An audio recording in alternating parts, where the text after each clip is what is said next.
This episode, we finish out our series of reworking the prequels. That's right, ladies and gentlemen, you've tuned into the Chocolate Dollar Show. Hailing from the Midwest region of the United States, we introduce to you the Chocolate Dollar Podcast.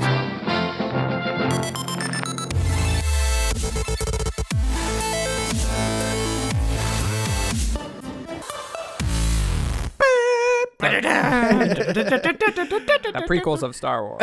Welcome, ladies and gentlemen, to the Chocolate Dollar Show. My name is Jonathan, and our orchestrator tonight is... Noah Krause. That was Noah gladly singing. Hi, how's it going? Yep. To my left, we have... Strangely accurate, but Ed. And then last but certainly not least, he who Grant. never introduces himself. He who shall not Grant be King. named. Joke is he doesn't have a name. I might ask you to get a little bit closer to your mic when you're talking. No. Okay, fine. All right.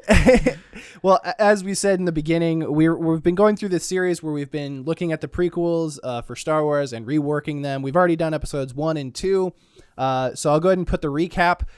First of all, you should go back and listen to the full episodes just if listen you to want. the full things. Yeah, but for those of you who don't want to, I may or may not go ahead and put the recap. Just read for the episode book. 1. Yeah. Here's the recap for episode 1 now. Intro is going down to the starving Naboo. They see people dying. They're sad. They go up to the Viceroy Gunray, whatever his name is. They go up to his ship. They go up to his ship. Pretty much the same thing happens, except now they steal ships to get out, and that triggers essentially the battle. That triggers them sending ship droids down to find them, like more so than before. Like it's actual siege now, like war. They then split up the two. Obi-Wan and Qui-Gon Jinn. Qui-Gon Jinn goes on an archaeological dig and finds Jar Jar. This is kind of happening interspersed to the Obi-Wan story. Obi-Wan and Padme and R2-D2, because we need to bring R2-D2. Yeah. Take a nice little trip to space, get blown out of the sky, Like land in Tatooine. There's a more charming Anakin that's maybe more like 14, 15. Yep. That can act. Tom Holland. Here you go. And he's too old. And he helps them. Yeah, he win helps the pod them race. win the pod race to get money. When they're installing the stuff to the ship, there's the one-off line with C-3PO, and then that's when Darth Maul or some goons show up and they start fighting and force him off the planet. And that's when Anakin also stows away and does... Anakin makes the decision that this life is not worth it here. I need to go. Yeah. Have a scene earlier where him and his mother have a heart-to-heart, and it's essentially his mother telling him if he needs to go. They have some sort of scene where they somehow he doesn't explode essentially, and that's and he's gonna be like, thanks Obi-Wan. Obi-Wan's gonna be like, I didn't do it. I could see, if I can interject, just like whatever the trigger is or something, a way that blows up and maybe something he dies or he's wanted along with the group, and then it's like, I gotta get out of here. I can't say. Oh bye. Yeah, no, you could do it too. Okay, well I'm free. I gotta. What's his name die? Anakin saves himself. Anakin doesn't explode. They break. They go to Coruscant. They have a nice little powwow there. Padme shows her nice PowerPoint presentation of people dying. They show up to the council and they're like, all right, we'll think about it with this kid. Leave him here. Obi-Wan and Anakin are like, screw that. We need to go help Qui-Gon. And, well, Obi-Wan's maybe ordered to go. I don't know. That's kind of just like a detail one. You can shoot 2 scenes and decide which one's better. Yeah. They go back to Naboo. While they're at Naboo, this is the part that I'm a little cloudier on. But before they get back to Naboo, Qui-Gon is doing stuff where he's he's unraveling the mystery of the Sith. Oh yeah, exactly. That's the exact. Jar Jar's translating. He's working with the Gungans, working with the Naboo, building relations, all that stuff. Guerrilla warfare, fighting off droids, this, that, and the other. They show up, and then the movie kind of continues as it did. And I do want to point out the one thing that I think. I mean, no, I had a lot of good points, but my favorite one is when you said, like, when Qui-Gon does the whole, I fought with you, now we need to come together. Yeah. Like, that has to definitely be, like, a staple point in the movie. Yeah, and then show his wisdom. Essentially show his wisdom instead of tell that he's wise. Throughout the entire movie, Obi-Wan has to be like, Qui-Gon is amazing, he is great, I love him, mwah, mwah, mwah. Anyway, they get there, they fight, instead of drawing the troops away, because that just seems like a dumb thing to do. Anyway, so yeah, they siege the city, they take it, the plot is that there's more reinforcements coming in, so they send out all the pilots, Anakin's like, I can fly something, and they're like, no, you can't. And then I don't know, someone gets shot, and they're like, yes, it's you now. This is your moment. Yeah, no, and he takes, he shoots his shot up there. Yeah. And then pretty much the movie happens as it did, where everybody's happy. Qui-Gon dies. Yeah, Qui-Gon dies. Yeah.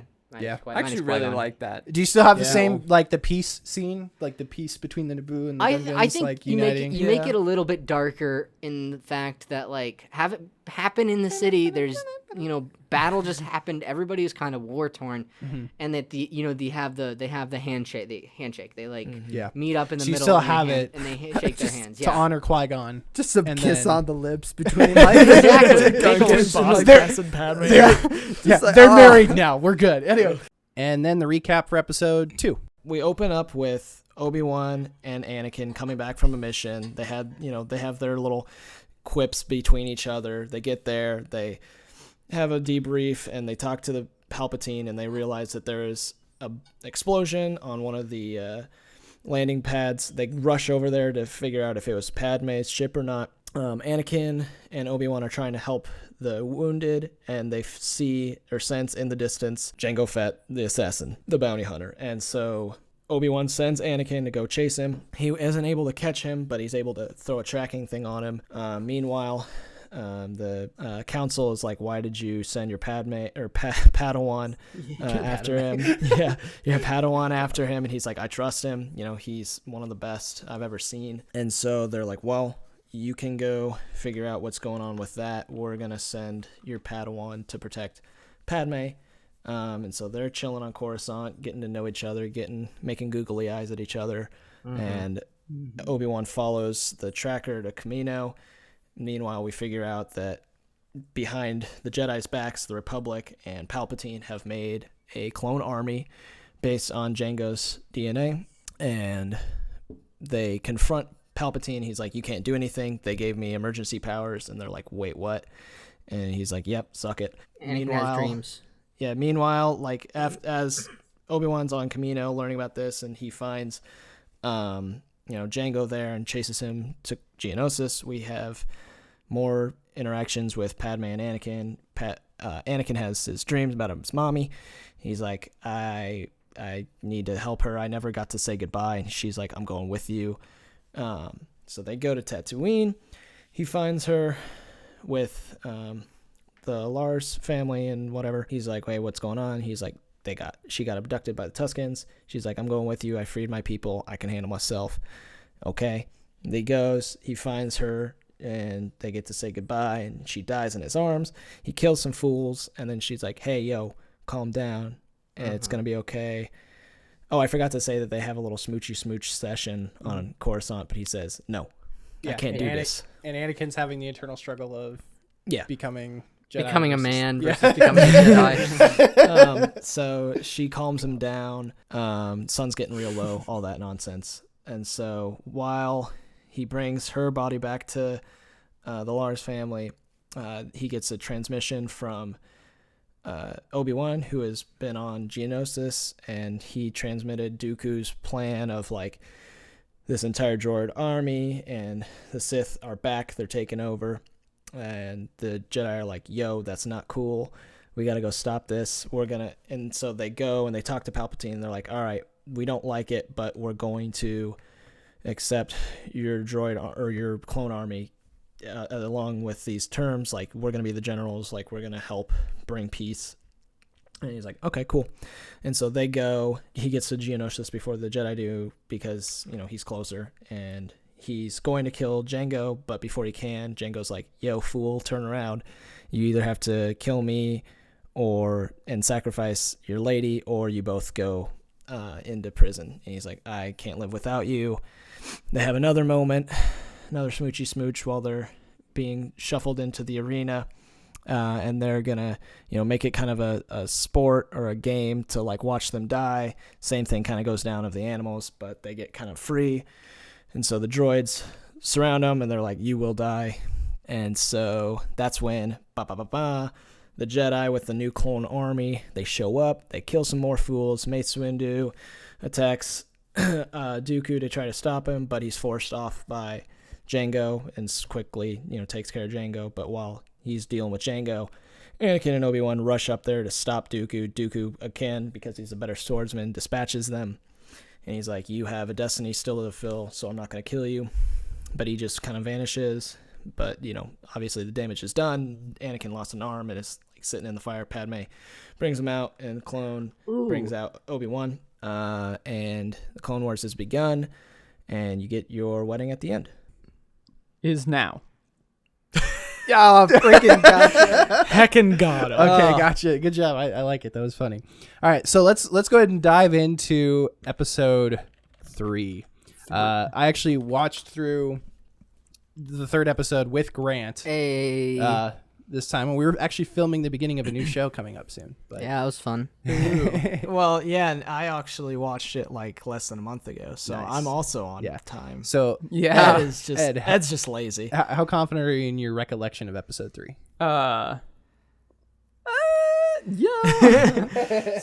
Sometimes when watching it through is like, wow, I remember this better than I do I thought I did, but then there's points where it's like, man, I remember this being better. Yeah, exactly. Are you guys actually didn't like it as much when you rewatched it? No. It was just there was points where I was like, I don't remember this much talking, and in my mind it goes from bam, bam, bam. You remember but then all there's the actions. Yeah, exactly. Yeah, exactly. So it is a very competent Star Wars movie. Oh no, I'm saying it's good. I'm just saying if definitely the best. It's sequel. Probably going to have the less changes. That being said, I do have a full page of notes that I took. It's going to have the less changes. It will have you wanna, the less. You want to try that sentence again? It's going to have the least amount of changes. Let's go.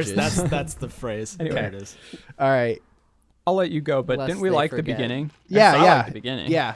So funny story. Actually, I won't say that. So we did end up deciding, I think, to kind of keep the same beginning right after the credits roll. I think we said something. Grant and I were talking. The battle over Coruscant. Yeah. Grant and I were talking. There was one thing that we noticed in the opening crawls. It does say that Grievous kidnapped the Chancellor. So that's why he's on that ship. But I think that when we were talking about this before this recording, we were kind of thinking it'd be better if Dooku and Grievous both had their own separate ships. Yeah, the Grievous and Dooku don't need to be on the same ship. It works if Dooku is the one holding the Chancellor hostage. I think that's how the scene plays out anyway. Yeah. I think he's the one that kidnapped him, so it's Dooku kidnapped him. And then Grievous is also there during honestly, that giant you could fight. say Dooku and Grievous. Yeah. Honestly, it's basically not we're just saying there's one thing we'd change in the opening crawl is to add something around that point. So Grievous is on his separate charter ship. Yeah. He's in the fight. He's got skin in the game, but it's not all three of them on the same It's ship. just his weird beady heart. Yeah. Anyway, so we basically said the whole first part of the almost dropped my laptop there. Space battle. The space battle is Stays the same until they get onto Dooku's ship. Yeah. I think that they could have better dialogue during the space battle, but the dialogue's cheesy and great. This is where the fun begins, man. That's a great line. I noticed as we went through this, me and Jonathan really chipped away at the cheesiness of it. Yeah, we did pretty roughly. We did. And I have you ever watched episode 6? I mean, you have a point. Cheese galore, dude. No. To be honest, I don't like watching episode 6 again. It's almost too cheesy for me. Here's the thing. I just think you could have some smarter dialogue. You can keep the cheesy lines. Witty. But just keep the wit, get rid of the cheese. Yeah. Anyway, but, let's move on. So they landed on the ship. Yeah, so we've landed on the ship, and basically I think weren't we talking about how it'd just be shorter? Kill off Obi-Wan. Kill off Obi-Wan immediately. Easy. Where they get to the spire or something like that. Yeah, I think they faster. I think they get there faster. They kill some droids along the way. Yeah. They kill some. That doesn't have to be a long scene. They just literally take a few elevators, kill a few droids, and they're there. Yeah. Yeah. We should. I agree with that. We should also maybe show a little bit of conversation between Dooku and Grievous. Oh, I think there needs at this point, so that we can kind of see how demeaning. Oh yeah, Dooku is. That happens while they're on their way. I think that's the scene shift. Is they get in an elevator, they get somewhere after killing a few droids, and then the scene shifts to Dooku and Grievous talking via holocron. Yes, so there's gonna be some scene, and it's gonna be Grievous probably killing some Jedi. And they're gonna be like, they're gonna be talking because. And he adds the lightsabers to his collection. So there's gonna be more Jedi in the fight, right? Yes. Here's the thing I think we were thinking about is that we make it so that they didn't know which ship the Chancellor was going to be on. He was either going to be on Grievous or he was going to be on Dooku's kind of thing, and they didn't know which one was which. They sent Jedis to each one. Yeah. Anakin and Obi-Wan just happened to go to the one that Dooku was on, which happened to be the one that the Chancellor was on. Could have been Palpatine doing a little bit of Force trickery stuff, guiding them there. But it's true. That's a very, little. very true. That's a little too much for the movie right now. Well, that's like that can be like fan theory. After we write the movie, what if Palpatine? That's not the movie. Doesn't say that. You can read into that later. Anyway, that's lore. I think so. They have their little fight, and then doors open after Grievous and Dooku talk.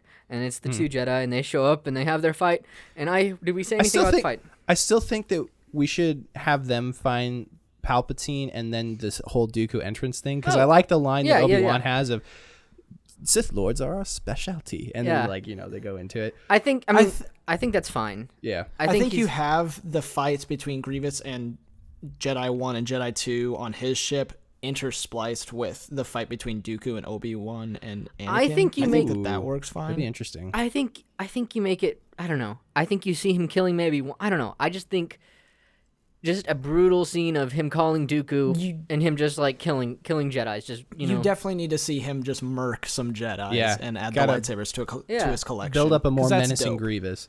Okay, Grievous is a pushover.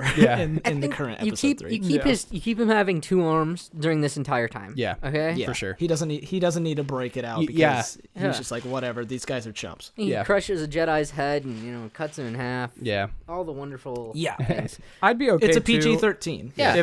Even if you didn't see him fighting, but just see like some gasping Jedi being like, "Oh, you won't get away with this," kind of, then just break neck, kind of take. Yeah, like during that conversation with him and Dooku. Like Grant said, just set the mood. But anyway, he just punches a Jedi and kills him. Anyway, I think so. Me and Jonathan realized we cut down on a lot of time here, and so we were thinking the lightsaber fight. The lightsaber fight should be longer between Dooku and Anakin and Obi-Wan. Obi-Wan shouldn't just be knocked out in the first 10 seconds. Yeah, because Obi-Wan gets knocked out pretty gosh darn quick. He gets like force choked and then like thrown across the side, and then like bad CGI like crate falls on him. It's like okay, it's Obi-Wan, like the floor above him kind of falls down. Yeah, he's the only Jedi that's killed a Sith Lord in how many years, and then he just gets thrown off to the side like that. Yeah, aren't there 2 battle droids that are like in it? I would be super battle droids. No, that's that's the thing that takes care of Obi-Wan getting up the stairs faster than Anakin. Seriously, it's 2 battle droids walking down the stairs that Obi-Wan's like, I need to block, and then slice this one, and block, and slice this one. And Anakin's just like, I'm running up the stairs. Yeah, and what's funny is when you watch that scene, like, it doesn't even look like he's doing that much to block him. Like, the battle droids are stupid enough to just be shooting directly at him. They're missing. It just keeps does. Yeah, exactly. And then he just like, and then he keeps going. He hardly moves his wrist. He's just like, yay. Okay, so we need to figure out a way to knock Anakin, or not knock Anakin. I think to knock out Obi-Wan. I think what you do is you knock Anakin out, not out, but you knock him out of the battle for a second. Agreed. Force him, like in episode 2. Yeah. That's too like episode 2, isn't it? Exactly. That's thinking that's my thought process. Yeah, but you need but also to find Obi-Wan, a way to make Obi-Wan get knocked out without making him look like a chump as well. I feel like you could still kind of use the same format of the fight, just make it less like Anakin gets taken out. I think you have Dooku use lightning and shock. No, does he do that in the first one, or does he? He does that in episode 2. Does he do that to Obi-Wan, or does he just? He does it to Anakin. Anakin gets shocked in episode 2. All right, then Obi-Wan gets shocked in episode 3. Deflects it at first, and then at the same time, Dooku force pushes him back into the wall and knocks him out. So, question. How do you feel about Anakin accidentally redirecting the lightning and it hits Obi-Wan? Like just so a little bit of flaw, like collateral damage. He's just like so focused on. I got an idea. Make it so not like Obi-Wan doesn't get hit by it. Anakin redirects it with his lightsaber. Yeah, and it redirects to Obi-Wan. He redirects it with holds it on his lightsaber. Yeah, and then Dooku's just like force push Obi-Wan.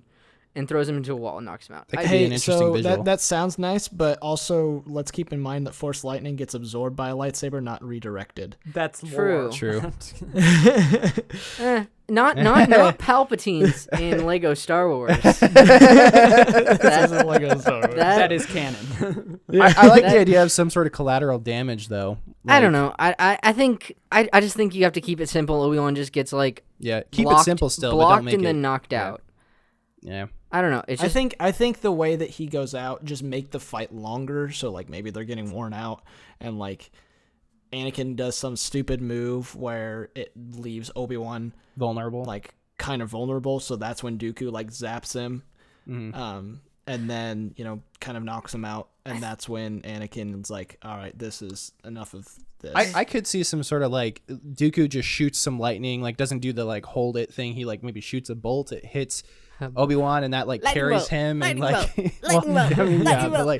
somehow it was powerful enough it carried him, and he hits his head on the ceiling or something, and then falls down to the ground. Magic missile. I don't know.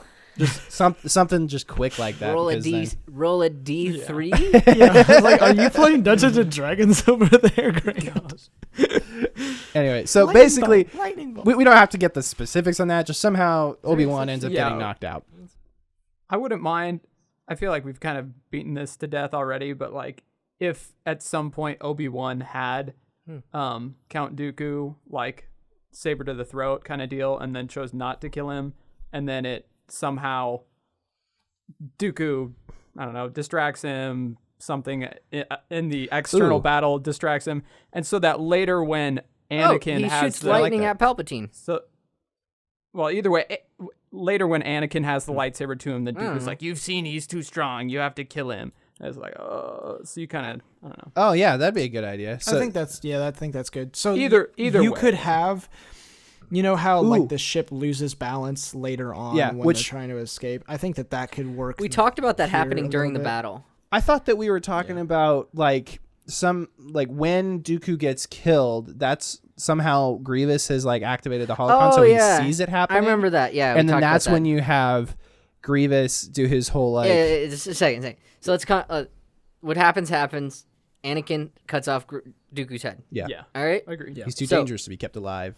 Slice. Shouldn't have done that. Unarmed prisoner. That whole conversation. So stand up, then turn around. what we see is from Count Dooku or from General Grievous's point of view, he's killing the last Jedi. He gets it. He phone calls in to update Dooku and finds out that he's dead, and that's when he kamikazes his ship. Yeah. Maybe says some sort of the other one snarky line that makes him a little bit more menacing, and then he something does a kamikaze thing. Something about how Dooku is weak or something like that. I don't know. Do you want him to kamikaze it or just shoot it down? Yeah, I think he should just open fire on the. I think he open fires. Here, this is what we brought up. Yeah. Do you want to say it? Yeah. So essentially, one thing that we discovered when we were watching how it currently happens, the reason that they have to crash land the ship is because when Grievous makes his escape, he launches all the escape pods, so they can't take an escape pod. Right. So somehow there's got to be some way that they can't take the escape pod this time if we want to keep the same crash landing. So what we brought up was Grievous opened fires and crashes his ship into their ship, literally jumps out the window of his ship, goes into their ship. Launches all launches all. So you get more awesome That's Grievous. Insane crazy. And we also thought there'd be a cool shot too of when you have Grievous walking on the hull of the ship, you can see an over the shoulder view of Anakin and Obi-Wan witnessing Grievous doing this. And one, it does two things. One, it shows how awesome Grievous is. Two, it showcases him actually getting onto the ship to launch the escape pod. I think it shows them in the spire looking down on Grievous walking on outside the ship into the so they're able to look down and see the ship crashing into theirs. And then they see Grievous land somewhat near them, enough that it's not let me get on my binoculars, but something but like that. They know that it was Grievous. That's a great idea. I like that a lot. I'm okay with that. Yeah, because it keeps a little bit of the same flow that we've got right now and just adds a little bit more. Yeah, I don't want to. I think our goal here was not to completely break the narrative that was currently there. Yeah. Right. Yeah. So I think so after Anakin kills Dooku, they're going to the spire of the ship to like safely land it. They're already on the spire technically. Yeah. Right? Yeah. So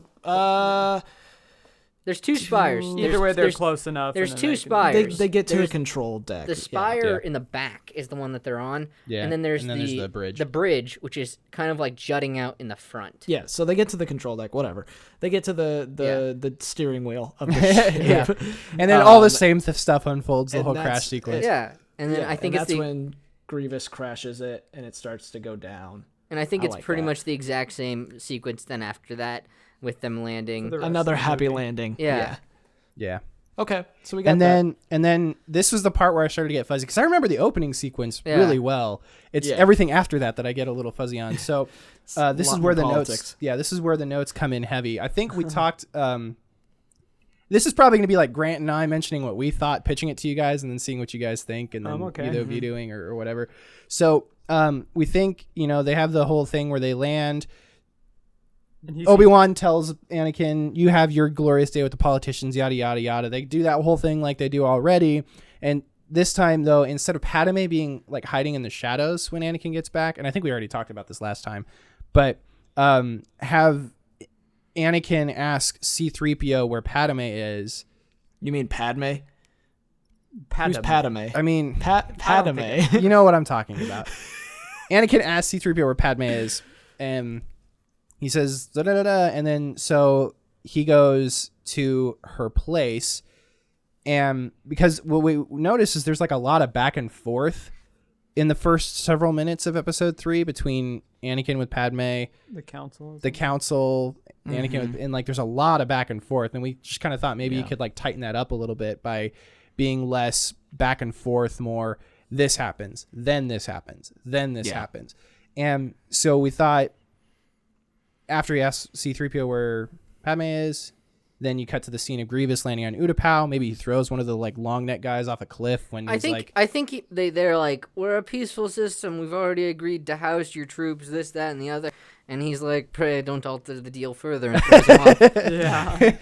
I think you can wait to do that. To do the Utapau thing? I think there needs to be a little bit of a breather after all that action. Okay. And because I do think that you need to see, Anakin, Padme, and like obviously the Jedi Council. You need to see all this. Just in watching it, it is weird though because it bounces forward and then bounces back, then bounces. You know what I mean? Yeah. Like it's very jumpy. Whereas the other two are kind of more linear. I feel. What I mean? Whereas this one's kind of like this one has it juggles a little bit. Yeah, it has like it follows people more than it follows the story. If you get what I mean.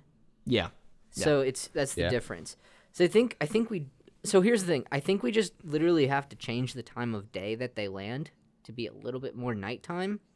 And then the scene with Anakin and Padme. Yeah, because there's a point where they're makes more sense. At the place and it's night. Yeah. So we thought like maybe take the beginning conversation that Padme and Anakin have and move how it is currently, repurpose it in that same scene where they have that conversation about love has blinded you, blah, blah, blah, blah, maybe clean up the dialogue a little bit better. Really bad. Yeah, like poorly written. Take the whole Anakin finding out she's pregnant and put it in that scene. I feel like. Okay. Yeah. So he gets there. Do you have him talk with the Chancellor once the Chancellor they land? Yeah. Then they go do their thing, and then he says, "Excuse me," to Mr. Organa. Goes and finds C-3PO. Where's Padme? Yeah. C-3PO says, "Oh, she's at her suite or whatever," and then clock swipe or whatever swipe it is to radial swipe. To Anakin showing up at her suite. Maybe you could do like this thing where he kind of surprises her or whatever, and like they're all romantic and cutesy, and then that's when the whole conversation happens. Pregnant. Yeah. And Grant and I, literally the way we phrased it is make the conversation less horny teenager, more like romantic and endearing. It's like, but like seriously, it's true. He's just like, I did that. Nice. Yeah. So this is wonderful. Which that could probably be more in the performance than the actual dialogue, but same thing. Here nor there. I just say you gotta make the dialogue more rom-com almost. You know what I mean? Just more like actual feelings. Anyway, so then that makes an interesting thing. So this is happening at nighttime. Mm-hmm. Yeah. do we show like because how do they get in bed? Is what I'm saying. Like, because he has the dream here. Yeah, because he's got to have that nightmare scene. I think they just kind of do a hard cut. A hard cut. No, because that's how it is currently. So we're gonna go from him asking C-3PO to radial swipe to he's at Padme's. There should be. I think you need to show the council being like, yeah, congrats Obi-Wan, you got the Chancellor back. We still don't trust him, and then he has a conversation with Padme. Then the next scene is you see Grievous on Utapau. Then the next scene is him waking up from the nightmare. I could see that. There's still a little bit of jumping, yes, but like it's not like it's more focused. Here's Anakin's story. A lot of weird edits. We open up. We have to open up the conversation with Obi-Wan. I think that dialogue has to open up them not trusting the Chancellor and the fact that they need more eyes on him. You know what I mean? Ooh, that'd be a good time for them to you could kind of get a foreshadow of what they're gonna have Anakin do. Yeah, that's what I was gonna say. Because right now it does. You hear that dramatic music. It just kind of comes out of the blue. Honestly, yeah. It's like it doesn't make sense exactly. How do you feel about that, Ed? Any thoughts? I was still kind of thinking about the dream thing, but I'm okay with that. I think this splits it up nicely. Is Anakin going to C-3PO? Where's Padme? She's at her suite. So cut back to Obi-Wan. Doing his thing. Chancellor might be bad. Mm-hmm. Skip back to do you go to Utapau or do you go back to Anakin? Back to Anakin. Yeah, back I to keep Anakin. on Coruscant for a little bit. Real quick on the dream thing. How would you guys feel about one of those dream scenes where before you like see him in bed having the dream, it's just like you see him walking through like the dimly lit thing and like hearing some noise and then coming up and like she's dead. So like you don't know it's a dream at first, so to speak, and then she sees her dying, and then he wakes up, and it's like... What if he has the... I have two things with that. One, I think that's kind of a cliche within movies of, like, dream sequence. Like, oh, surprise, it's a dream sequence. Like, I think it kind of cheapens the emotion of the movie. Like, if you're just going to be like, oh, it was a dream sequence the whole time, surprise. Like, that it's just a cliche. And also, you want it to be short. I have an idea. And in continuity with how it happens in episode 2, because he says like it's dreams like my mother, like I had of my mother before she died. What if you repackage that entire scene? Just listen to me here. You repackage the entire scene to, like Ed said, open up with the dream sequence, but it not be as cheesy. Mm-hmm. Okay, him walking in, and he finds her dead with a baby. Okay. Okay. Singular. The second, and then it shows him waking up, and he asks, "Are you pregnant?" And she's like, "I am. I wasn't gonna tell you yet." Is that too cheap? Like, I see what you're doing, but like, nah. It's just this jumpy. I hate how we jump to one and then jump back to the other because how we're talking is gonna be exactly how it is in the current movie, just with Obi-Wan's scene placed in. Yeah. Because we're just going back to the original. Grant has a point there. That we kind of come to a tricky spot here because I agree with Ant, but sorry. Ant. Keep going. But like at the same time, I don't know. Like I like how we have it. It's just the exact same thing with an Obi-Wan scene put in. So wait, what happens after this again? So like, after this is when Anakin is being counseled by Yoda. Oh, okay. Yeah. And then after that is when Anakin misses the briefings. And then I think he misses the briefings because he's being counseled by Yoda. Yeah. Right? Which is funny because then Yoda misses the briefings, but I don't think he has to be there for the briefings. Anyways. Wait, that's I'm part really of the movie trying where to think of how to solve this because there's a lot of time spent on Coruscant, like setting up big story beats that you don't want to miss out on or undercut. But it's so jumpy. It really, unfortunately, has to. It really has to be in order to do what the movie sets out to do. It has quite a bit that it has to accomplish. Okay. So instead of breaking up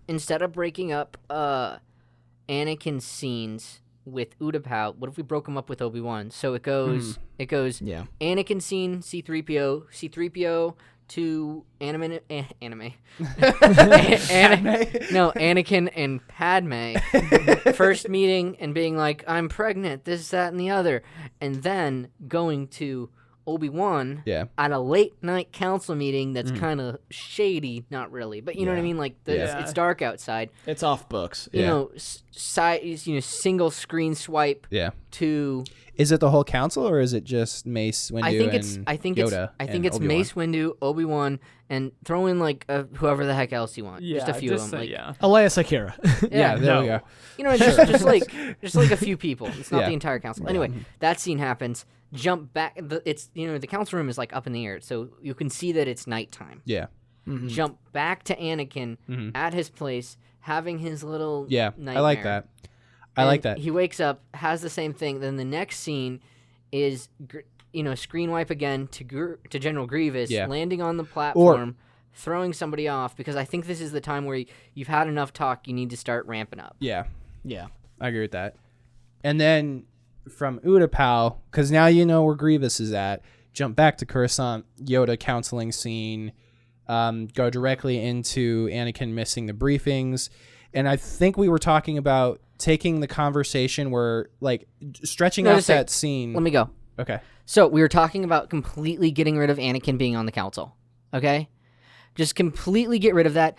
Package Obi-Wan telling Anakin just was counseled by Yoda. He goes to the briefing room. He says, hey, this is this and this. They're having their conversation, Mm-hmm. And that's when he brings up the secret mission to spy on Palpatine. Yeah. All right? So you just get rid of... And then that's when you have the, get rid of the discourse that's happening there. And that's when... Yeah, I'm fine with getting rid of, Anakin's pissed that he's not a master. Yeah. I think that's not the real reason he goes bad. It's just kind of there. Yeah. No, and the way we've kind of been setting up Anakin before this is he's ambitious, yes, but he's not entitled. Yeah, exactly. Yeah. Like the way we've been portraying Anakin so far. And I think we have to have a scene with Padme has to have more stress on. I'm not even sure the Jedi can help us anymore. Yeah, that, you know what I mean. Like I've seen Jedi, kill their clone troopers in battle for not following an order. This, that, Wait, what? Because that happens in the cartoon. Oh. There's the one Jedi is rogue or something like that. He hates the clones. Yeah, he thinks they're less than humans, but barely more than droids. Wow. So he kills them. Yeah, I'd be okay. It's a whole thing. Similar to that, if he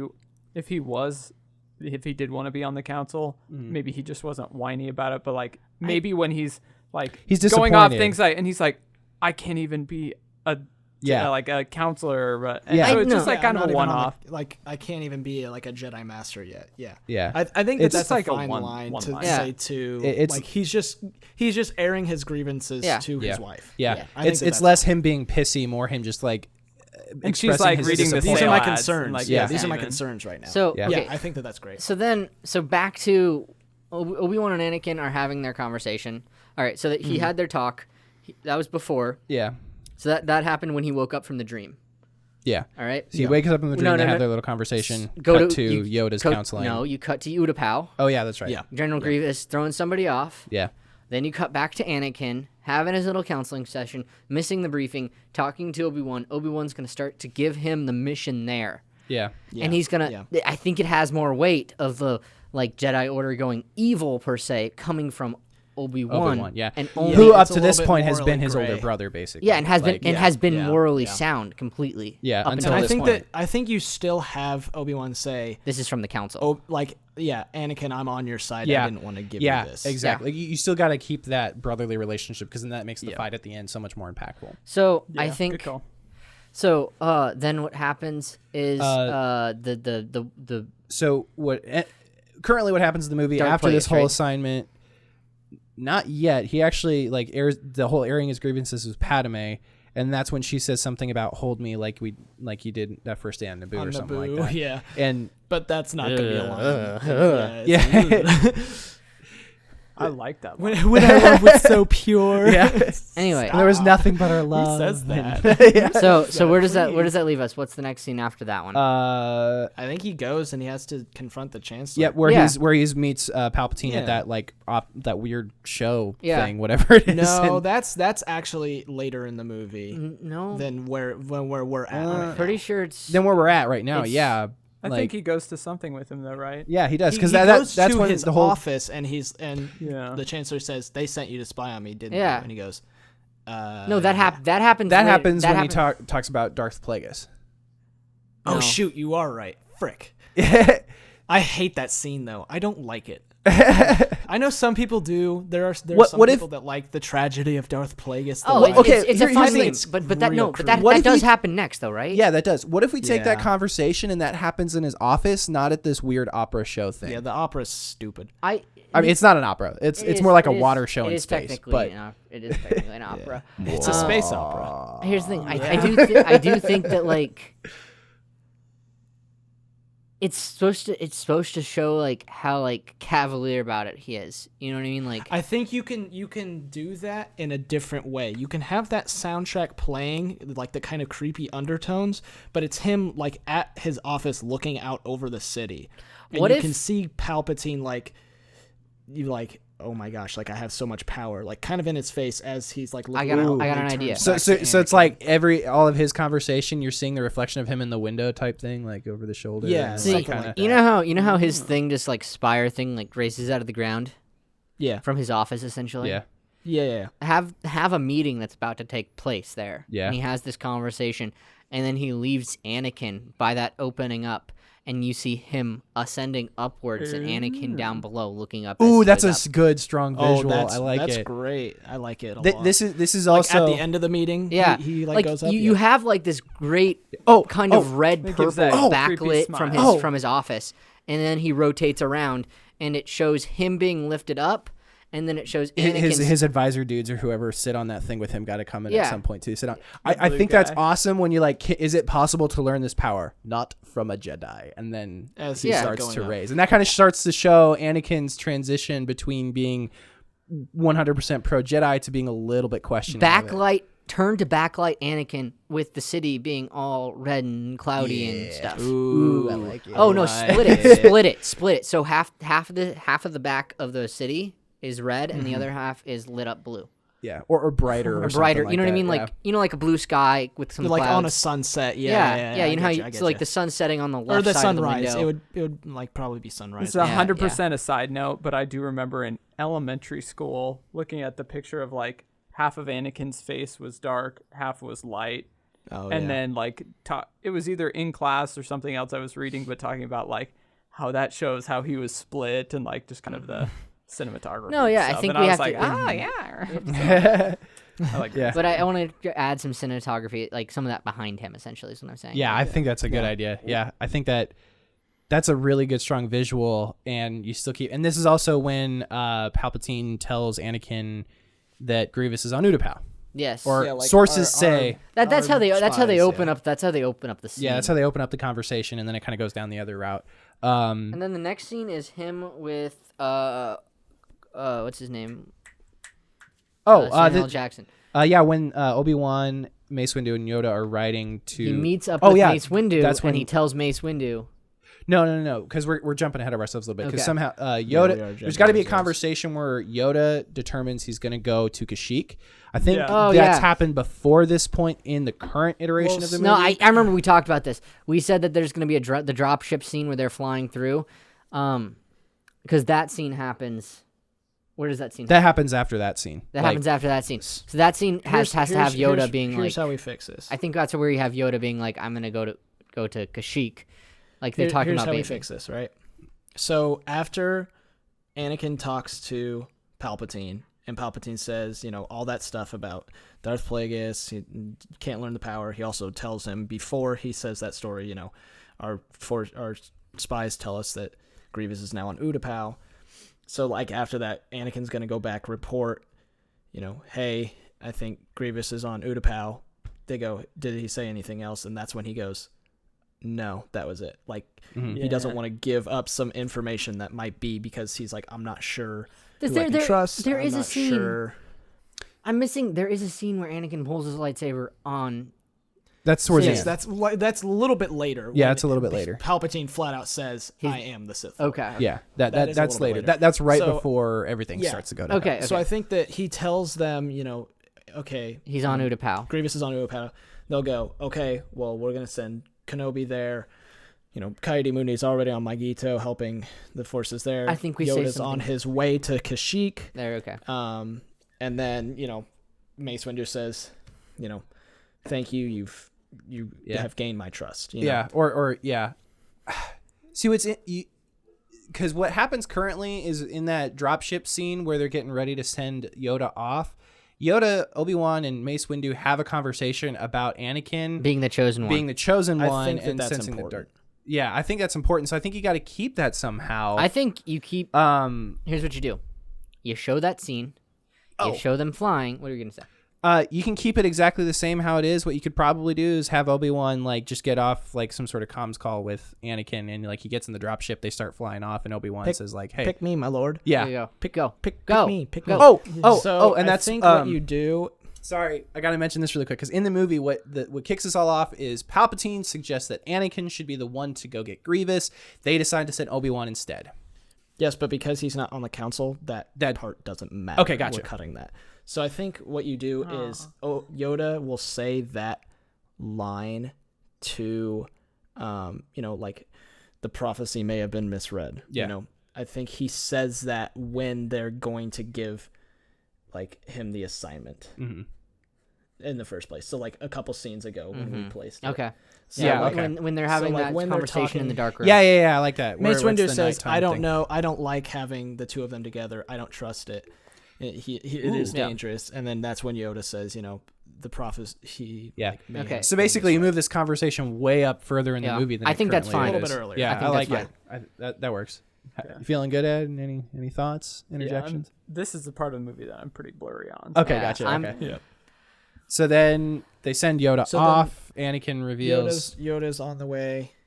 Anakin What tells does him Yoda go Grievous to- is on Oh, Obi-Wan. that could also be again. when we Why? that. Because he has good relations with the Wookiee. He Yeah. has. Yeah. I think maybe that scene in the beginning is also when we can talk about Yoda going to Kashyyyk. They're going to be sending him to Kashyyyk soon or something like that. I think I think it can just be mentioned later. It's not a key point. Yeah.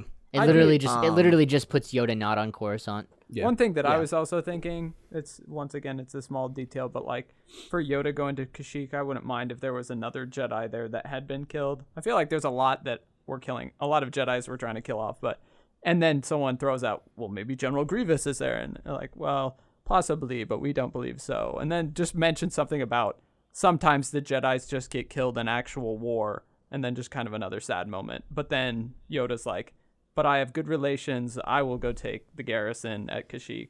It's a strong post or something just lame like that. I like that. I think that just might be a little bit too much for the movie. I just that'd don't want as probably many end up being a Jedis to deleted die scene. with Order 66.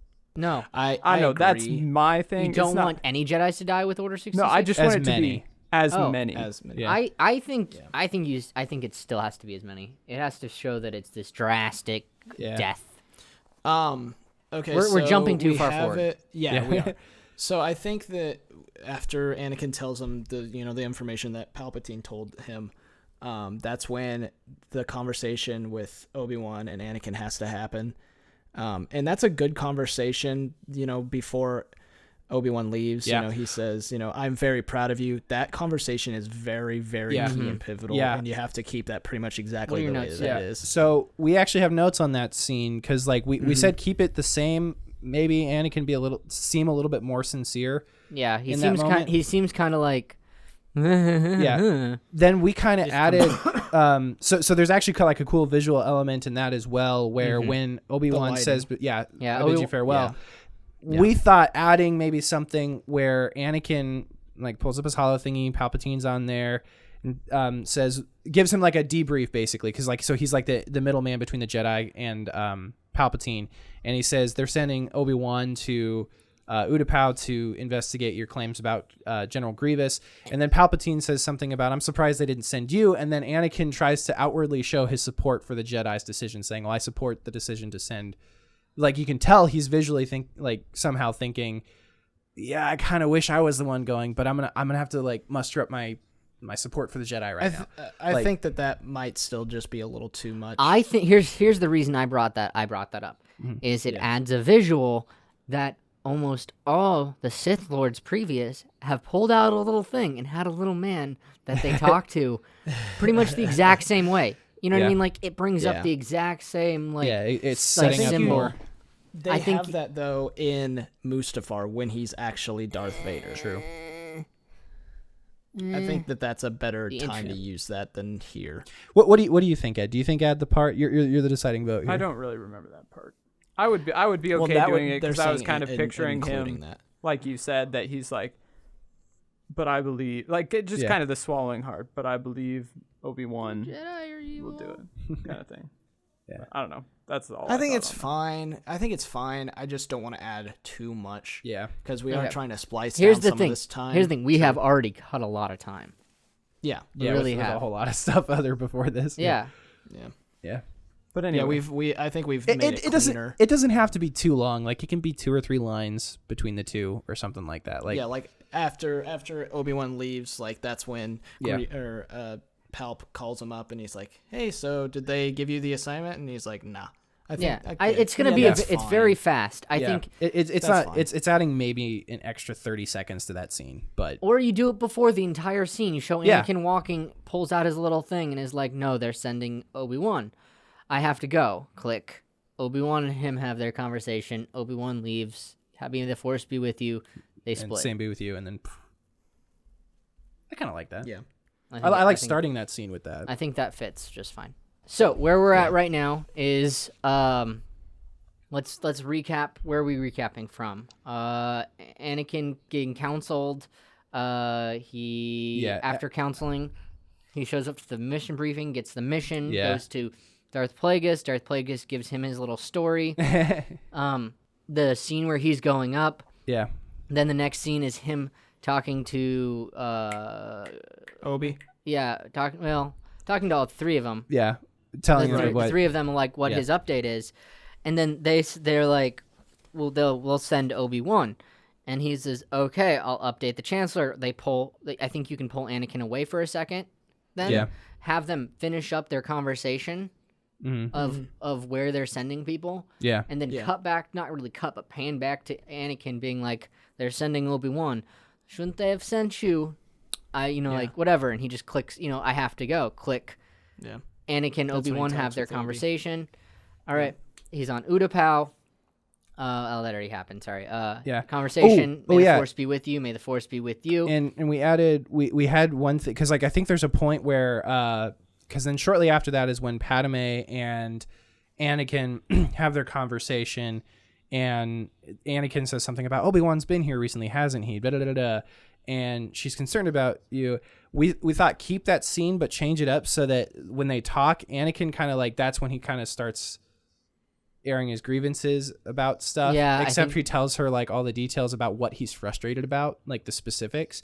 So we kind of start to see Anakin kind of break down from his stronger mantra he's put up to this point. And then we talked about putting that earlier. I think we move it back to this point and make it better. Mm-hmm. Yeah, when they have that conversation, and then when he like airs his grievances, then that's when you have the whole conversation where Padme says she agrees with the Jedi. What if the Republic's becoming something what we've been fighting to destroy? That whole conversation happens at that point. I think yes. I think get rid of the Obi-Wan's been here recently. Yeah, I think he just comes back from the Jedi. He talks about where he's at in his headspace. This is a good way for like the audience to also know where he's at. Yeah, because he's just kind of it's the beginning of the breakdown. Yeah, and so I think that's good, and I think Padme definitely does need to say like, well, the Republic's kind of being a little bit of a communist. No, exactly. And one man has too much power, and he's gonna be like, well, what if this person, because they have that conversation in episode 2 where it's like he's like, but it's bad and we got rid of it. It's true, but like you put that conversation there, and I think that because with what we created between Padme and Anakin in episode 2 and how it currently is, when he starts to like he airs those grievances, he's expecting her to side with him, and he does, and she doesn't, and she doesn't necessarily, like she's that whole thing, if you've ever had anybody like tell you the blunt truth because they love you and they care about you, but they don't necessarily like, it's kind of like that situation with Anakin, but Anakin doesn't realize that. That's when he doesn't like have anything against Padme at that point, but he like, that's when he kind of starts to unravel, is when he starts to see. So here's the reason. The reason the line "you turned her against me" is supposed to make more sense is because Obi-Wan was there earlier too. That's why that line is supposed to make a little more sense. That's why that's added. I could... But let's not use that line I know. later. I'm just saying that's for future reference. That's why that line is in there. And if he's kind of like going crazy at that point, he can still say it anyways, because if Obi-Wan's on the ship. Yeah, okay. So you don't necessarily need this. That's ahead of time. Let's worry about that later. So then we talked about keeping, like, how do you guys feel about keeping the same Utapau stuff where Obi-Wan arrives to Utapau? He goes ahead of his squad a little bit just to make sure that Grievous is there. They have that whole conversation. All that stuff happens. I think Utapau and Kashyyyk you keep the same. Yeah, I think you make the scene on Utapau, the fighting scene, more lightsabers, longer. We've cut a lot of time. We can make it longer. Yeah, make it a little. Make the Grievous fight. Yeah, a little bit more. I hate it already is. We talked about this. He loses those arms so fast from Obi-Wan literally just sliding his lightsaber down. Yeah, which I'm pretty sure is like an intro technique to like, oh, you turn your lightsaber to block. You know what I mean? He has like these lightning fast reflexes and all this other stuff. I think the fight is longer and more intense. Yeah, I agree. I think it like goes on a little bit of a trip too, because I like the point where they go off. Like you have the lightsaber fight more intense. The clones arrive. What do you have written down? Keep Utapau stuff the same. I think we were talking about Grievous killing Gunroy at some point, but I feel like you keep that for Mustafar. I don't know. I know. I keep it the same. Here's even with the lightsaber fight. I think you keep it as is simply because Grievous doesn't have the Force, and that's kind of the driving factor behind these lightsaber battles. That's a good point. Here's the thing. I think we wanted to make Grievous scarier and more like ruthless. So what we said is they're gonna have they're gonna have that the bad guy council essentially there saying, I'm gonna send you to Mustafar to be safe, air quotes on safe. Yeah. Anyway. And one's like, well, I don't want to go to Mustafar, and I think he kills that person. Okay, it doesn't have to be Gunroy. It could just be some chump. Yeah, no, just what I'm saying, just some chump. Just like someone's like, we don't want to go. That's a volcanic mining facility. I don't want to go there. Any questions? Yeah, you know what I mean? Like any other grievances? Yeah, something like that. Disagreements. And I think you see them get on a ship and launch in the background. Obi-Wan watches them launch, watches them go. Yeah, more or less, because they just kind of disappear. Yeah, they do. You kind of have to show them leaving.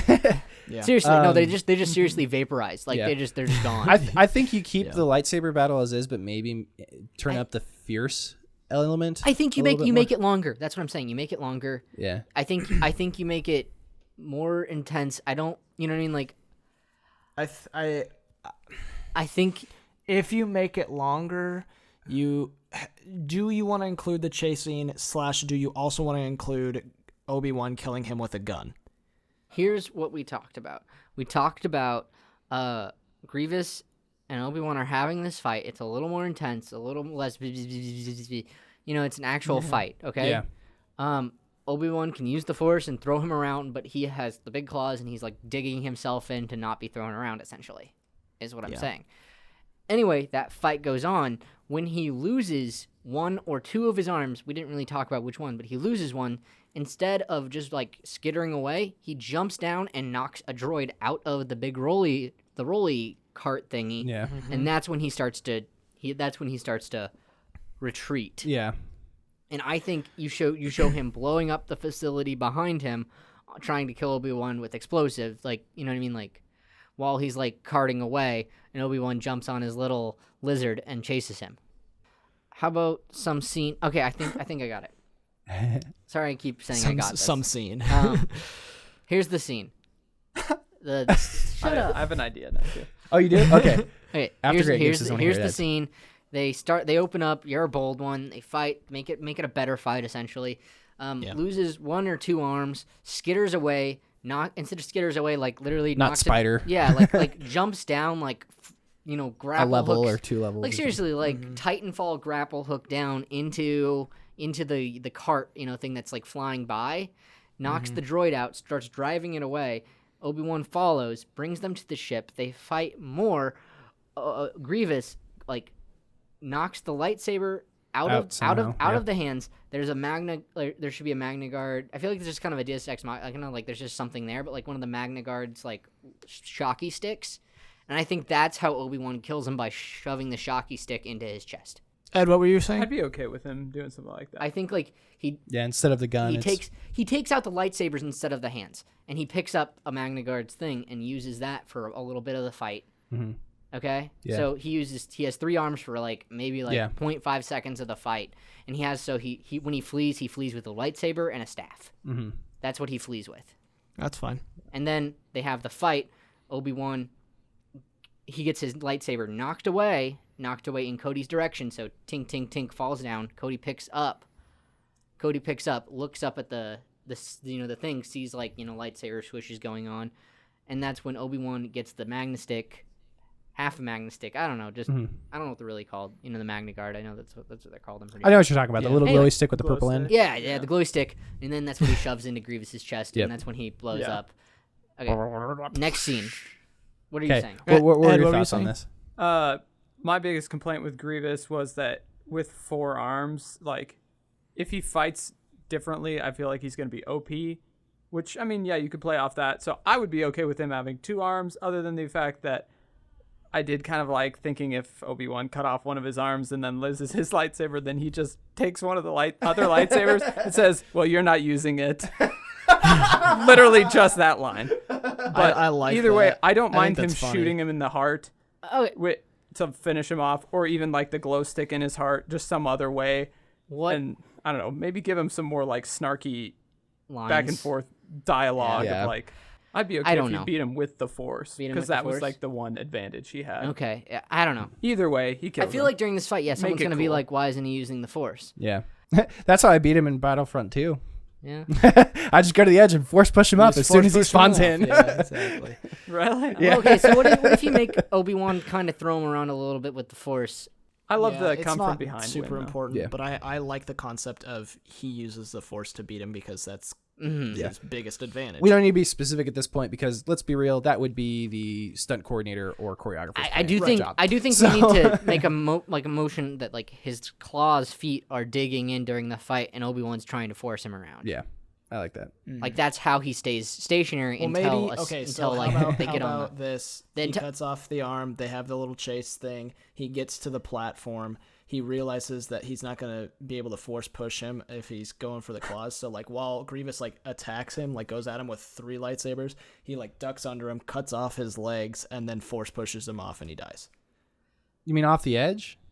Sure, why not? What if instead of force pushing him off the edge, what if he force pushes pulls him back and just sticks the lightsaber in his chest? Like a force pull into the... Yeah. So I feel like you gotta, and he just finishes him. So let's just say he cuts off the legs, finishes him. I think you have to see on-screen death of Grievous, not Grievous flying off into the abyss. Because not Mace Windowing. Yeah, exactly. So then from let's just accept it. He kills Grievous and move on. Okay, so from there, same scene where Windu tells Anakin to report Kenobi's findings of Grievous to the Chancellor. So they have that whole thing where Cody says hey, we've killed Grievous or whatever, and then Mace Windu is like, Anakin, go tell Palpatine, and his reaction will show us his true intentions or whatever. So that happens like it does in the movie. Yeah, that happens it does. So he proceeds to Anakin. Scene where Anakin and Palpatine talk, and then that's the reveal. That's what he goes, so you are the Sith Lord. Yeah. And I think you keep that all the same. And then it goes...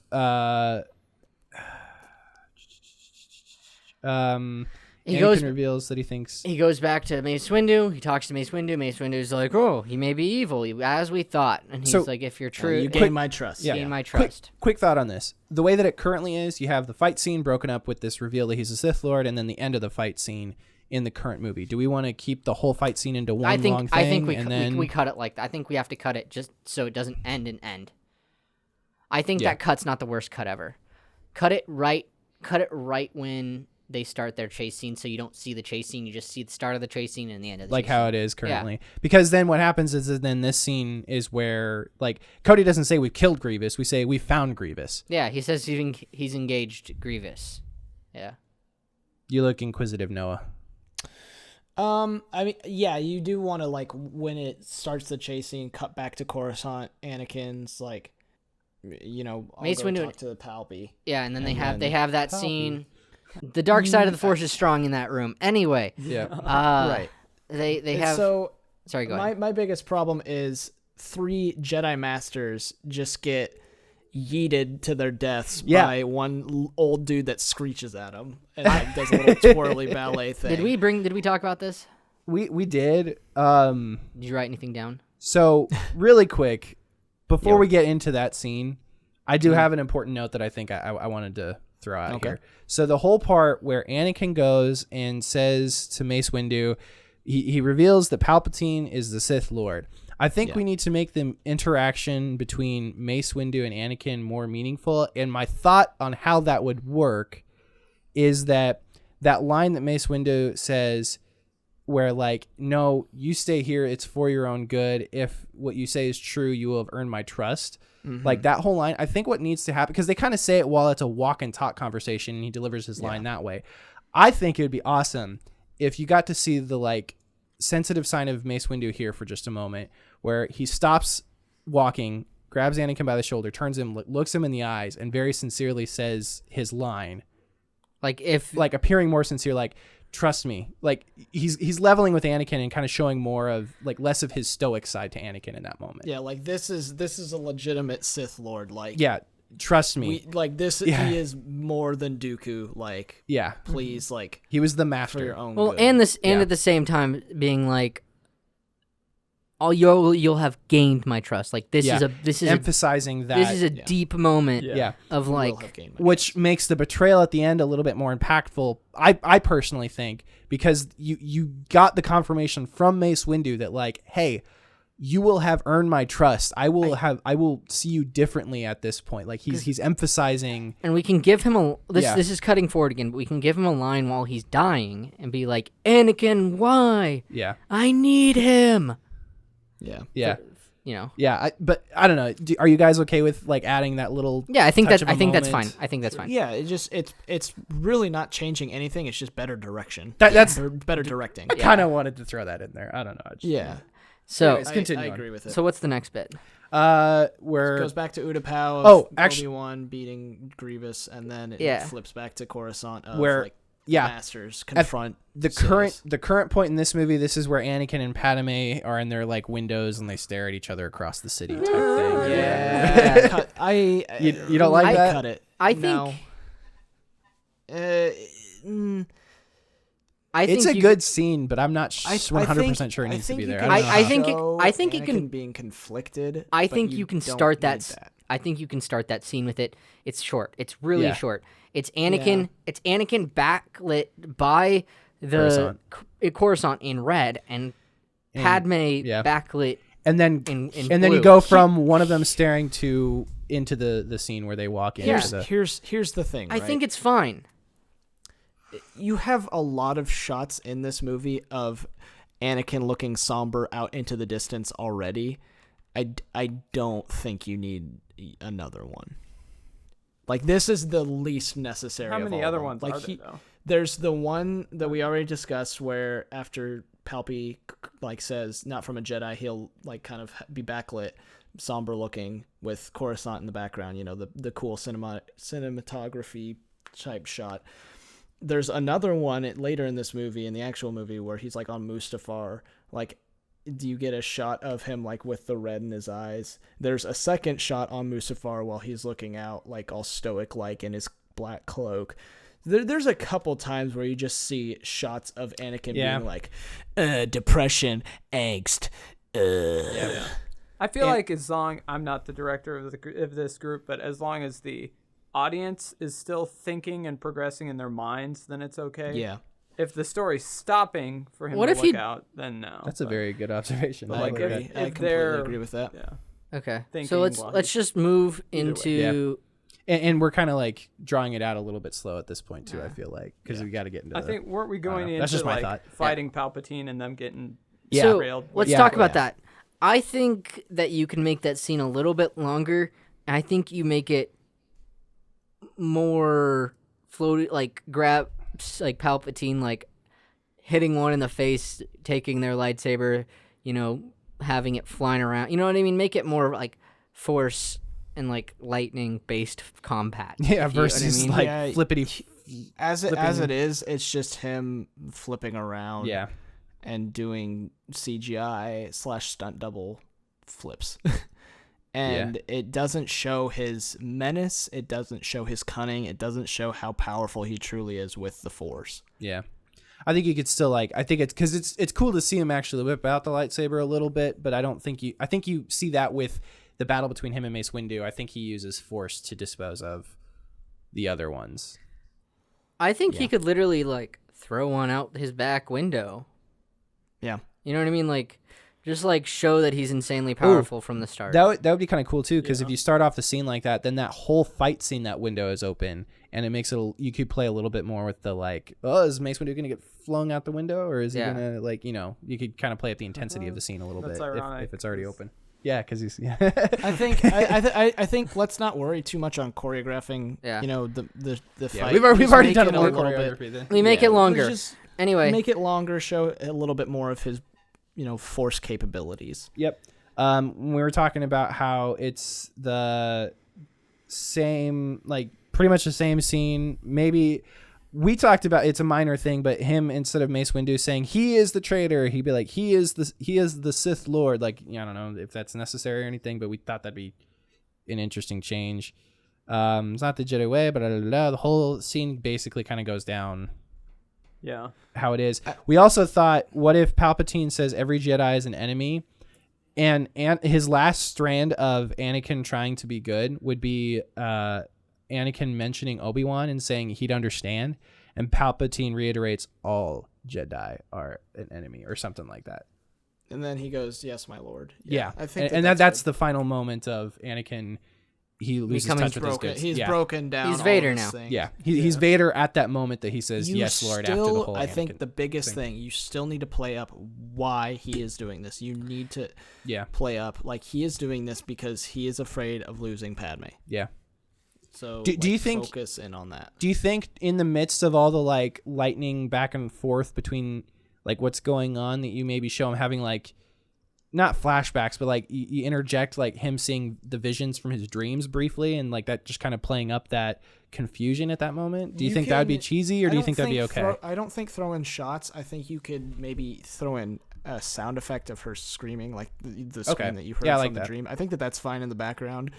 You could even have him say before he kills Mace, I need him. Mace could be like, why? He's a Sith Lord, and I need him to save Padme for Padme, and he'll just be confused. Yeah, and that's when Mace Windu loses his concentration. He's off guard. Yeah, exactly. I think that is. Oh, wait, yeah. He's wait, what? You just what? Yeah. So then, does that begs the question? Does Anakin chop off his hands or does that cause Mace Windu to lose enough concentration for Sidious to overpower him and throw him out the window?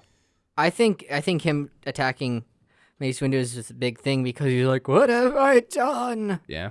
He's like, I literally killed a Sith. I literally killed the Jedi Master. Yeah, I think so. He could be like, wait, what?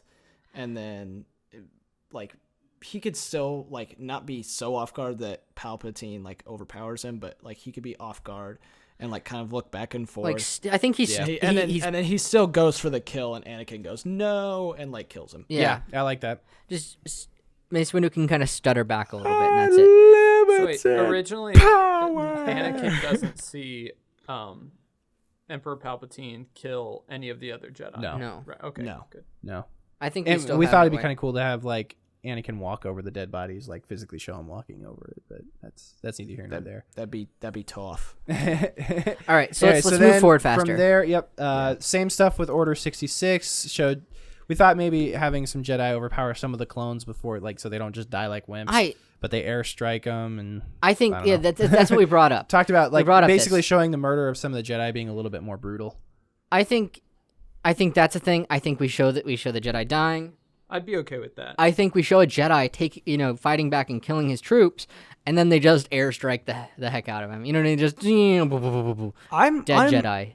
That's fine. I'm actually pretty okay with once they say execute Order 66, exactly how it plays out, because you have that really mellow, somber, sad soundtrack playing, and then you see wow, all of these Jedi are just it is one of the stronger sequences in the movie. I think it's really fine. Yeah. I think it's fine. So you can keep that. Yeah.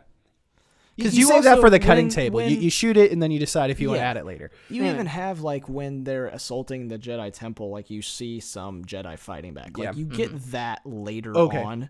Okay. So I think you keep the shots the way that they already are. Same shots and all the stuff with Kashyyyk and Order 66 and all this stuff happening when Yoda cuts off the heads of the other 2 Jedi. Quick question. Do we have Chewbacca? Jedi, you mean? Or clones. Yeah, excuse me. Quick question. Chewbacca, is he on Kashyyyk with Yoda or not? Yeah. No. Yeah. I think he can be. I think it's just played down a little bit more. Because my thing with that is I always wondered, well, I think he could just swear into secrecy. Chewbacca knew who Yoda was. Why didn't he tell Luke? Like, why did it have to come from? He doesn't know where. He could just have been sworn to secrecy. He didn't know where he was going. True. Okay. He had no idea. Okay. I feel like you either play it up or play it down, though. Because here's the thing: when Yoda leaves, he's going to Coruscant. He's not going to. Exactly. True. Yeah. He says goodbye Tarful, goodbye Chewbacca. Yeah. And then he goes to Coruscant to confront Palpy. Or he's kind of on his way to Coruscant. So really, it does not matter. Okay, so I think it's the same. We keep it. We'll keep that. Yeah, keep it. One last major thing that I almost called you Anakin. That Grant and I thought of. You mentioned the visual of the younglings. Oh yeah. I want him to pitch this. See what you guys think. I don't remember it completely, so you're gonna have to jump in. Do you want me to? Yeah, just pitch Master Skywalker. Okay, so what are we going to do? So you don't show him actually slaughtering children, obviously. Why not?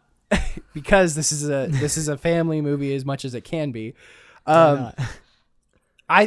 Grant had the really cool idea of you have it how it is. Master Skywalker, what are we going to do?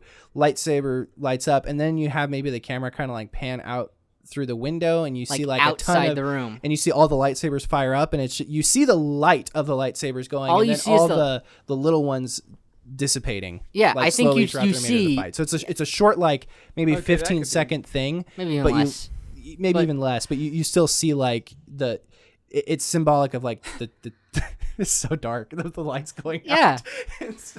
I think I feel like you could make that cool. I think you can make it cool. You're not silhouetting the children. You're seriously just having lightsabers light up and showing them, just kind of go down. Like the lightsabers disappear slowly. Like during the slashes. That. So it slides out of the window and it's like a glass kind of pane. Yeah. And so all you see is the light. A fogged glass where you just see the light. Yeah. I think that's good. Yeah, because it I don't know. I feel like it's just kind of dumb how it is. Yeah. It's kind of like especially that child actor's he's shook delivery. He's like, Master Skywalker, what are we going to do? It's like that was the kid you got to deliver that one line. Well, and then that's the best you can do. Here's the thing too. He shocks. He has a good shocked reaction when Anakin draws his lightsaber, but at the same time, why would he be shocked that Anakin's drawing his lightsaber? If he's drawing his lightsaber to be like, we're gonna fight, you'd get amped, not I don't know. Anyway, that's completely tangent. All right, what's next? Then Obi-Wan escapes Utapau. Bail Organa has the whole thing where he goes to the temple. I think that's needed. It's kind of weird, but I think it's needed. You keep. I think we're pretty much thinking about keeping everything the same, including the conversation between Anakin and Padme when Anakin's like, "I have to go to the Mustafar system." The Jedi have betrayed us. She can't believe it. Blah blah blah blah. All that stuff. Yeah. I think everything's the same until the fight. Basically, I think we did change one thing. We talked about this. I think you make Obi-Wan more sneaky boy. You know what I mean? Instead of just looking like he just kind of force closes a light, things shut. I think you show him jumping through the struts of the ship. She goes out, he comes out and jumps through one of the landing pad things, jumps into the ship, and then he's hiding in a compartment. Make him more sneak instead of I'm just in my cloak and I close the door with the force.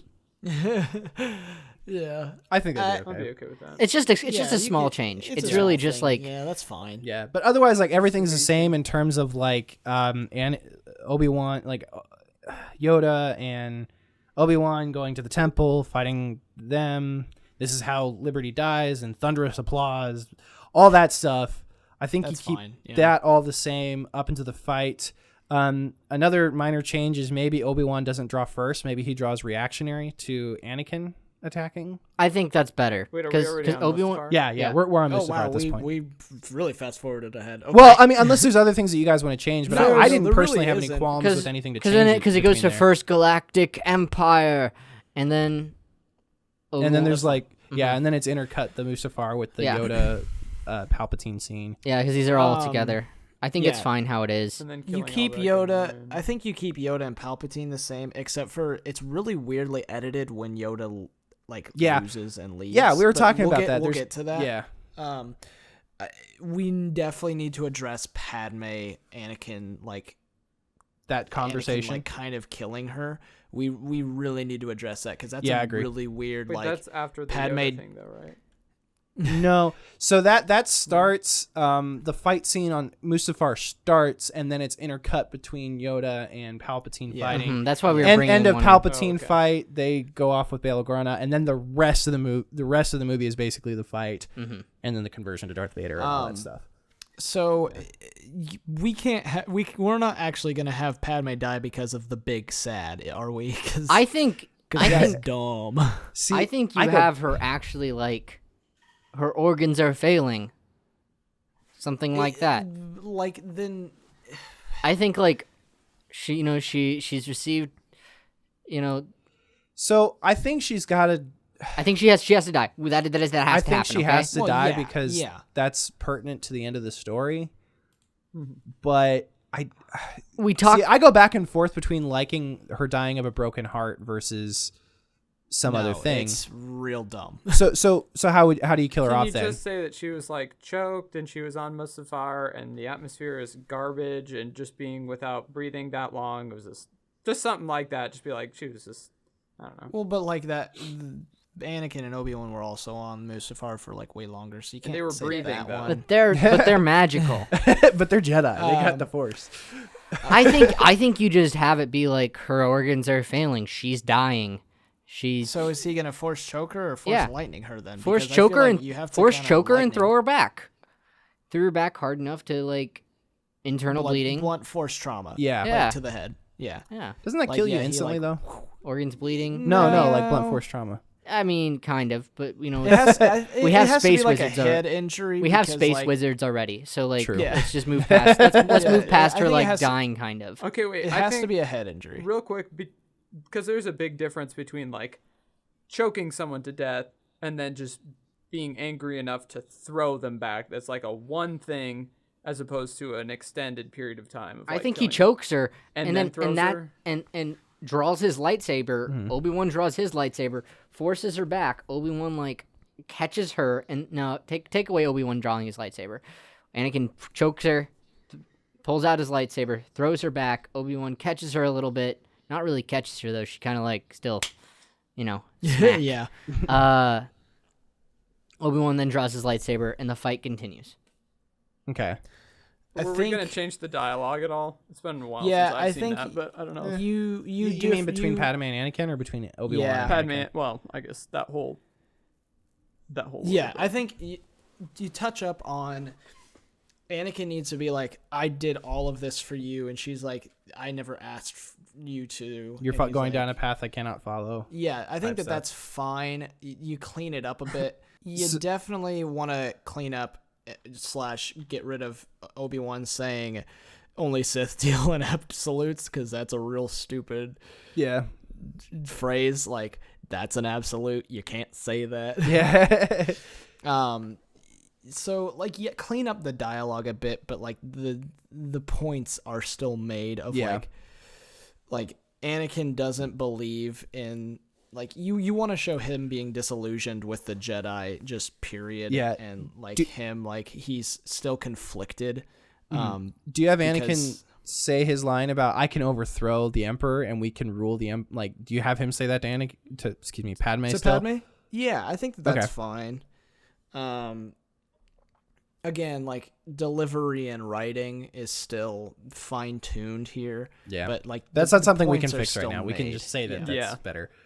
I like that, and then I like that Obi-Wan doesn't draw first. I think the fight continues how it does.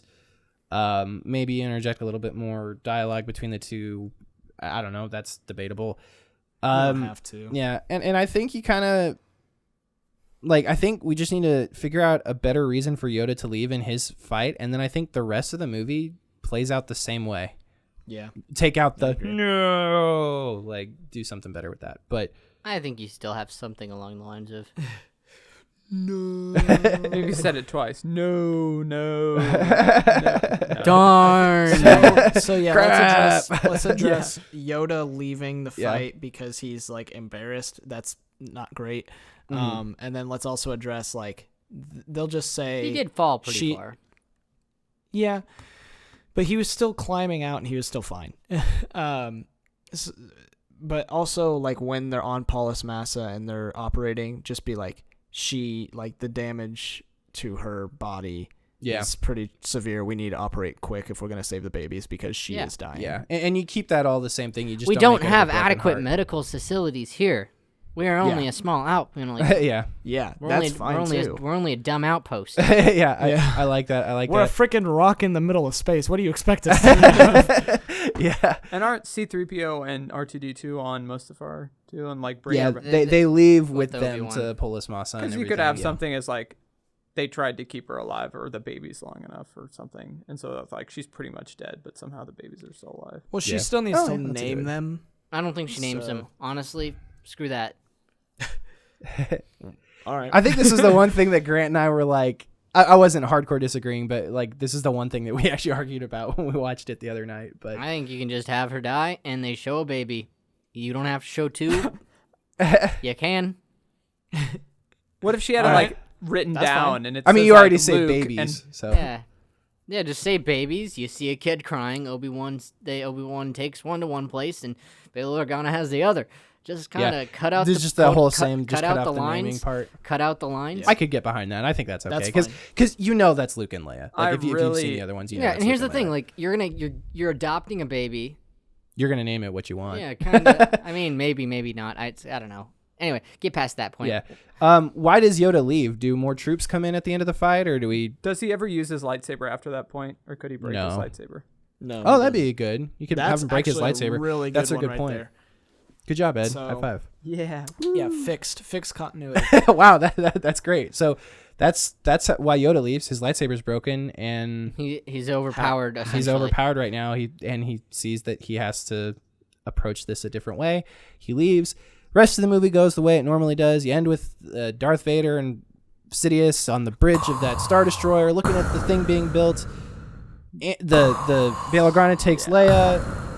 Obi-Wan delivers Luke to his family, and then you end with Obi-Wan staring up into the two sunsets. I do really like that ending. I'm good with that. Someone else has to do the recap. Awesome. I gotta leave. Okay. I'm out. See you around, Grant. Bye, Thanks guys. for being See you, here. Grant. Ed, you want to do the recap for us? No.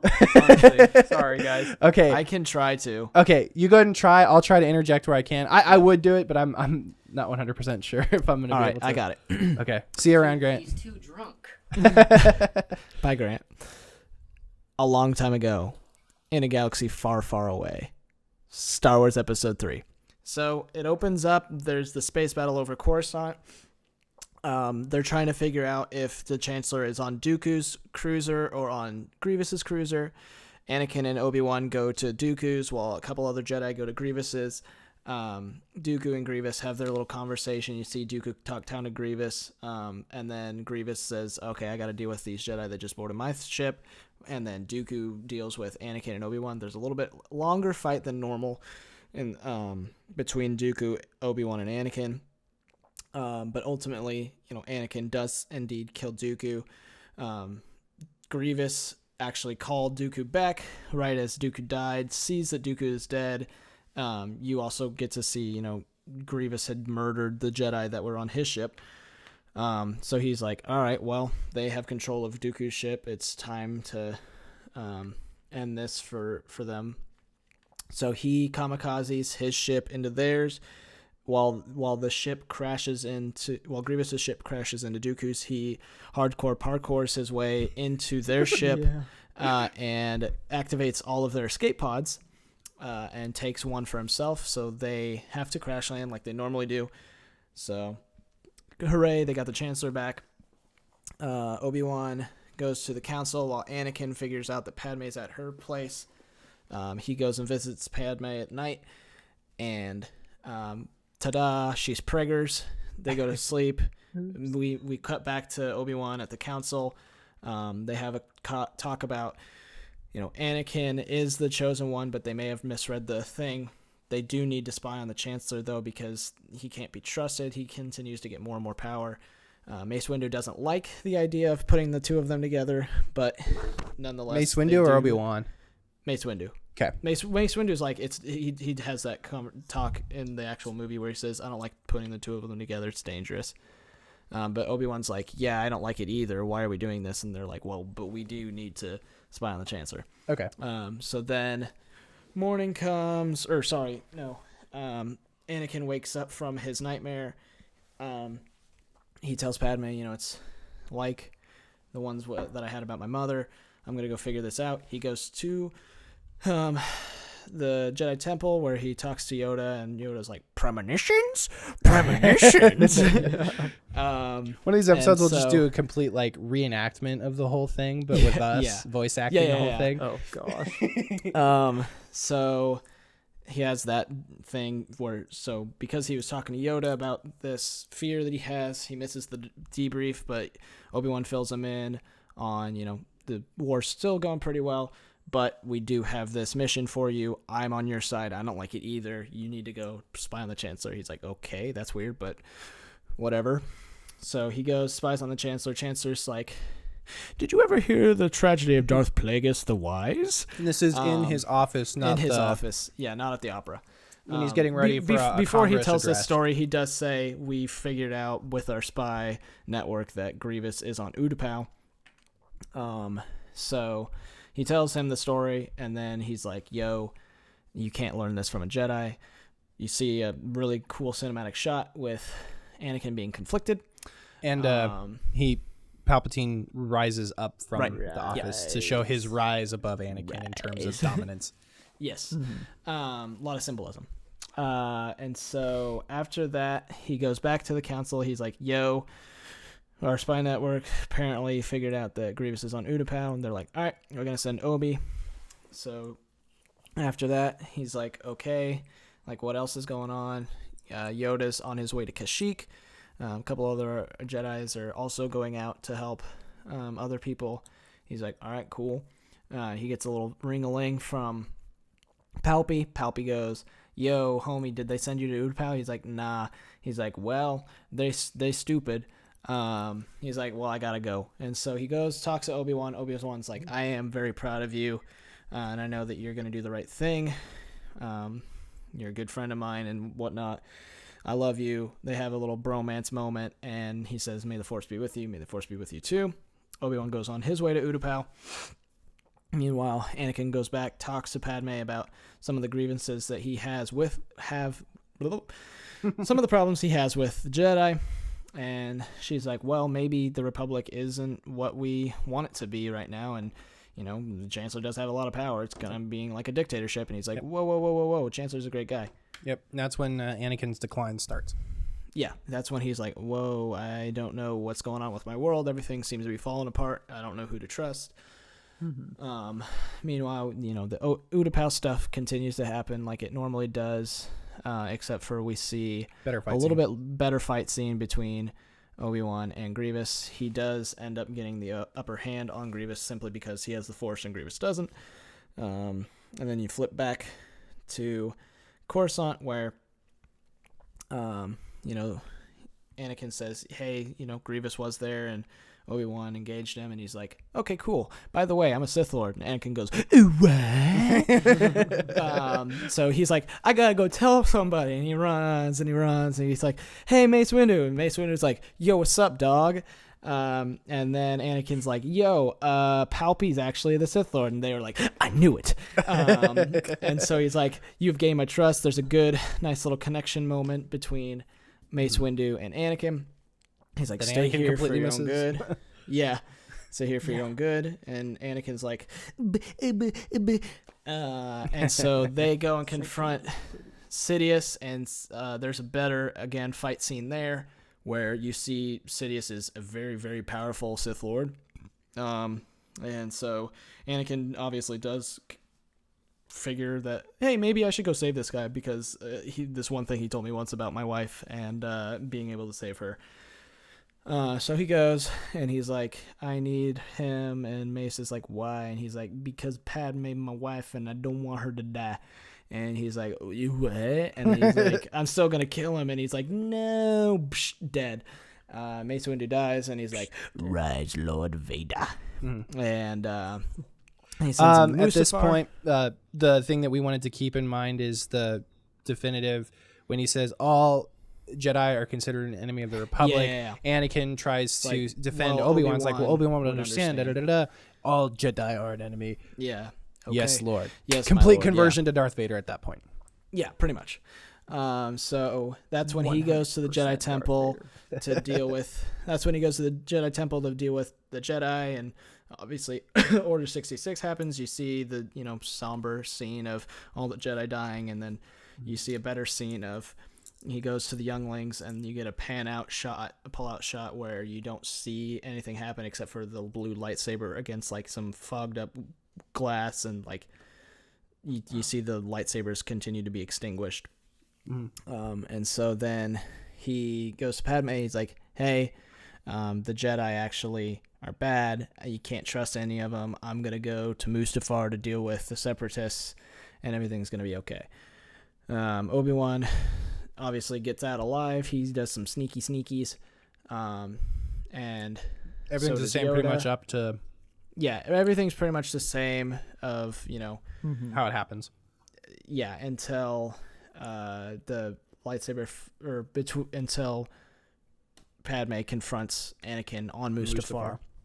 They have a little bit tighter dialogue, and Anakin pretty much does kill her right then and there by choking her. Begins the process of her death. Yeah, and so like she gets some trauma, however, but it's not like she dies from the big sad. She dies because Anakin does in fact kill her. And so then you get the lightsaber fight between Palpy and Yoda versus the lightsaber fight between Anakin and Obi. The lightsaber fights go out exactly as they are in the movie. Except for Yoda's lightsaber. Yoda's lightsaber, it gets destroyed. So that's why he has to retreat. And then, you see a couple of scenes with like pretty much no dialogue of, them being like, we can't really do anything for her on Paulus Massa because, we're just a little asteroid. We don't have the supplies, and she's basically dead anyway. Yeah, so but we can surgery. still save the babies. Yeah. Yeah, we see a quick, like, you see one shot of a baby like coming out, and then you obviously see the next shots of Obi-Wan giving Luke to the Skywalkers on Tatooine, and then pretty much everything's the same up until the end of the movie. Yeah. Like, because there's still some stuff that happens where Obi-Wan like talks to Yoda, and they agree what they're gonna do. They're gonna split up the twins. I'll teach you how to communicate with Qui-Gon Jinn. Like all that stuff still happens, but basically it just kind of plays out the same. Yeah, I don't know. I think that's episode 3. Awesome. Yeah. Well, sweet. There you go, ladies and gentlemen. We have successfully done a rework, at least from our perspective, of what would have made the prequels better. If you don't like it, tell us. Tell us what your rework would be like. Tell us how you would make stuff work. You can tweet at us at Chocolate Dollar, or however your preferred social media. Point out plot holes. Reworking. Yeah. Let us know what you think. Also, let us know if there's any movie series or anything like that where you would like us to take a stab at reworking, because this was a lot of fun. I really enjoyed this. I think it'd be fun to tackle another series if we ever felt like it. I think the next one we should rework is Citizen Kane. Okay. Because that's kidding. That's considered like the best movie of all time. I was gonna say that's. Anyways, thank you guys for listening to this episode of the Chocolate Dollar Show. You can subscribe to us on iTunes, YouTube, Google Play Music, iHeartRadio, pretty much all of your favorite podcast providers at this point. Follow us on social media, and until next time, this is Chocolate Dollar signing off. Bye-bye. Signing off. Thank you for listening to the Chocolate Dollar Podcast.